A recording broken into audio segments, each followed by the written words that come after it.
終於確定擺脫傷患可以重新出發啦，所以咧我都為新一季立下咗一啲目標。立下咗目標冇幾耐咧，我就得到一對頂級賽鞋，俾我一個好好嘅理由去鍛鍊自己。呢對頂級賽鞋咧就係 Hoka 新近推出嘅 Cielo X1 3.0 啦。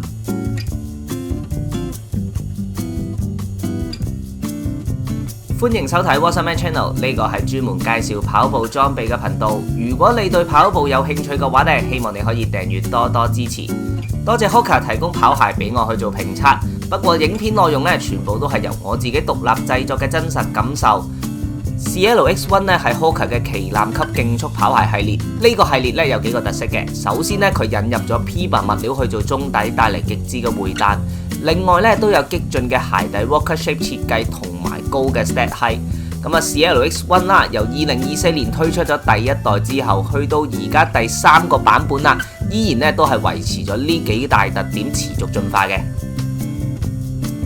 Cielo X1 3.0 嘅定位咧就係俾 Elite Runner 嘅頂級賽鞋。現任嘅香港馬拉松紀錄保持者黃允俊啊，喺今年嘅香港馬拉松咧都係着住 Cielo X1 3.0奪得全馬本地冠軍，達成3連霸噶。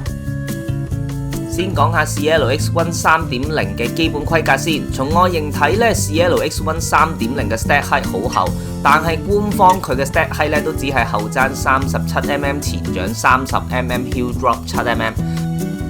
會有呢一種視覺同埋實際 Stack Height 唔同嘅主要原因咧，就係 Hoka 嘅 Active Foot Frame 技術，提高咗中底嘅側牆咧，去增加跑鞋嘅穩定性。但係側牆嘅部分咧，其實係唔計入 Stack Height 個厚度計算㗎。所以咧 ，Cielo X1 3.0 仍然係符合國際田聯中底厚度唔多過40mm 嘅規定㗎。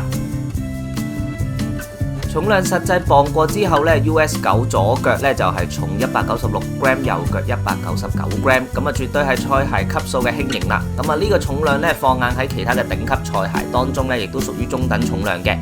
值得注意嘅係咧，我平時咧就着開 US8號半，咁今次 Cielo X1 3.0 咧，我就係要着比平時大半號嘅 US9號，喺長度同埋鞋頭闊度方面先係 fit size 噶。所以大家啦最好實際試過之後先決定着咩 size 嘅。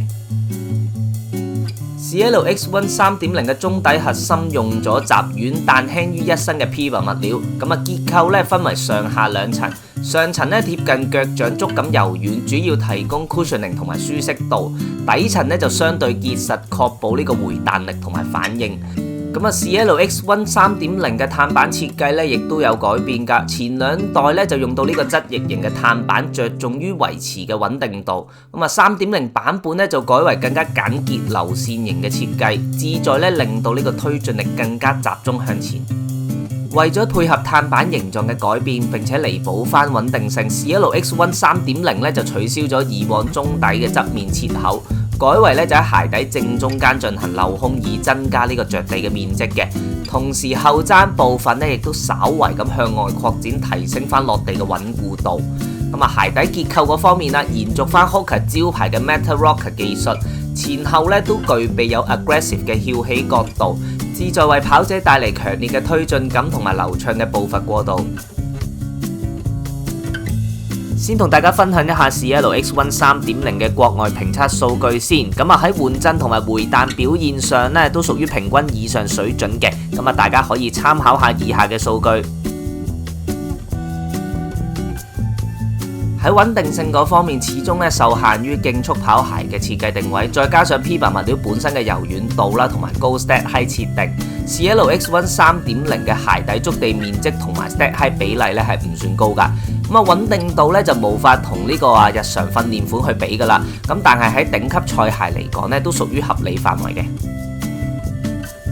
就我自己個人嘅實測感受嚟講啦 ，Cielo X1 3.0 嘅中底腳感咧係極為軟彈噶，對於加速嘅反應咧十分之靈敏，再配合激進嘅 Rocket Shape 設計咧，就帶嚟一種好強烈嘅推進感，真係好似俾人推住嚟跑咁樣啊！好輕易咁樣去帶動呢個步頻嘅提升，用澎湃去形容呢一種推進咧，絕不為過噶。最後咧需要提醒嘅係啦。作為頂級賽鞋啦 ，Cielo X1 3.0 咧對小腿嘅肌力咧係有一定嘅要求㗎。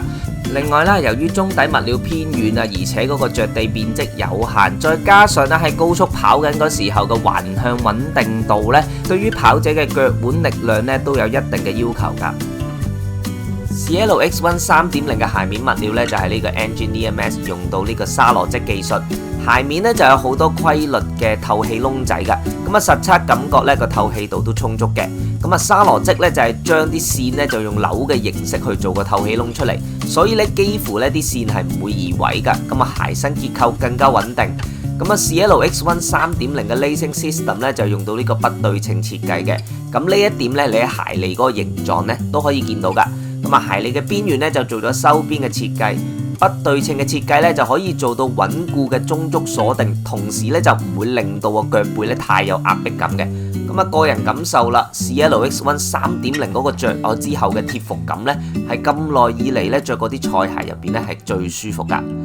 咁啊 Cielo X1 3.0嘅鞋領嗰個填充物啦都適中嘅，咁啊 Heel Counter 咧算係一個合理嘅堅固度，跑嗰陣時咧就未試過出現過甩踭嘅情況。咁確實啦，就加咗呢一啲嘅填充咧，係令到咧跑鞋係做唔到最極致嘅輕盈。咁啊鞋身大概係190零 gram 咁樣啦。不過咧呢一啲填充咧就令到跑鞋有翻足夠嘅包覆感，算係喺個重量啊同埋舒適之中咧就做一個唔錯嘅平衡嘅。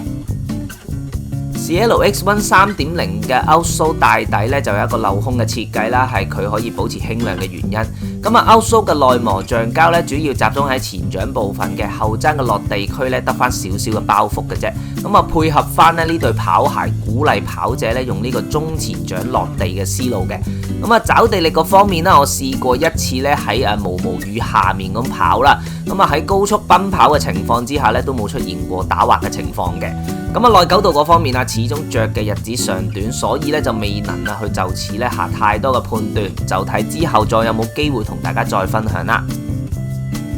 Cielo X1 系列咧一向都係 Elite Runner 嘅定位嚟嘅，咁所以如果咧要發揮呢對鞋嘅最佳性能咧，我諗咧都係至少咧維持呢個4分半 pacing，甚至乎係更快嘅配速咧，咁你就會感受到呢一對鞋嘅推進澎湃同埋輕盈啊！咁啊，但係如果你放慢咗個配速啦，或者例如你步頻唔夠密啊，或者你嗰個着地時間拉長嘅話咧，咁呢對鞋咧你就只會同其他頂級賽鞋一樣啦，你就會覺得佢好唔穩定，難以駕馭嘅。咁啊，另外啦 ，Cielo X1 3.0 嗰個推進好澎湃啦，會令人咧覺得佢嘅介入感咧都幾強㗎，好似咧俾人喺後邊推住你跑咁樣嘅。咁所以咧就會不經意咁咧去跑到一個咧好快嘅 pacing。所以咧着住呢對鞋嘅時候咧，其實真係要好好咁控制你嘅配速啦，費事咧俾對鞋咧突然間帶得太快咧，影響咗你長距離活動時候嘅體力分配嘅。整體嚟講啊 ，Cielo X1 3.0 喺性能上咧，絕對咧係一對頂級賽鞋。咁雖然咧重量啊、中底回彈數據咧未必係最輕，未必係最強嗰一對，但係配合翻佢出色嘅包覆舒適度咧，呢一對 Cielo X1 3.0 咧絕對係值得 Elite Runner 啦，或者咧希望喺速度上面有所突破嘅跑者去嘗試㗎。以上呢就係 Hoka Cielo X1 3.0 嘅實測報告啦，好多謝你可以睇到最後，最後咧都要戴翻個頭盔啦。我自己咧只係一個視跑步為興趣嘅業餘跑者，呢個唔專業嘅實測咧，只係我自己嘅個人心得感想嚟嘅啫，僅供參考。咁啊，如果你中意今集嘅內容呢，希望你可以讚好同埋分享片段啦。如果你有任何意見想交流啊，或者有任何跑鞋想我試下嘅話咧，亦都歡迎你喺條片下邊留言。如果你想定期得到唔同嘅跑步裝備資訊呢，咁就希望你可以訂閱我嘅 Wasserman Channel。你嘅支持就係我嘅最大動力啦。我哋下次再見，拜拜。